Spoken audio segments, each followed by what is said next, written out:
past 2 weeks, Elon Musk has been releasing a series of Twitter's internal documents to journalists and writers like Matt Taibbi, Bari Weiss, and Michael Shellenberger. Called the Twitter Files, the purpose of these documents is to shine light on the censorship practices and political bias at Twitter, one of the world's most influential tech companies. Much of the news coverage of the Twitter Files has focused on Hunter Biden's laptop and Twitter's actions to censor users from sharing the New York Post's reporting on Hunter Biden. But the most recent batch of Twitter Files actually focuses on a different controversial decision, the decision Twitter made to ban Donald Trump.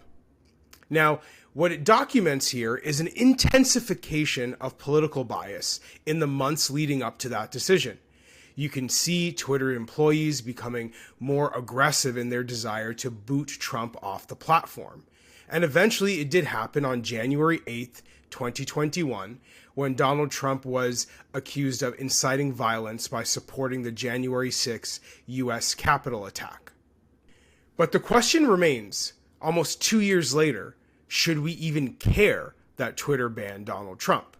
Bari Weiss, one of the recipients of Elon Musk's Twitter Files, argues that we should, because it's not a story about Trump and whether you like him or dislike him. It's a story about how a small group of tech executives in a private company sought to influence American democracy. And that's something that should alarm all of us.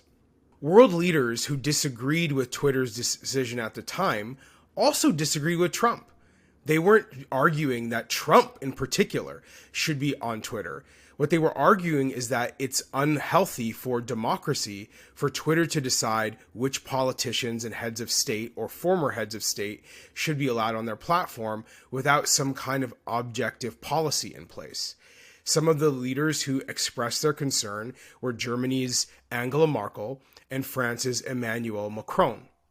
In fact, Macron went further than just expressing displeasure. He explained exactly at the time the concerns that people like Bari Weiss are raising now.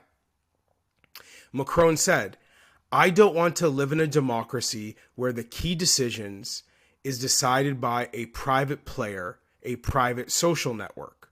I want it to be decided by a law voted by your representative or by regulation, governance, democratically discussed and approved by democratic leaders."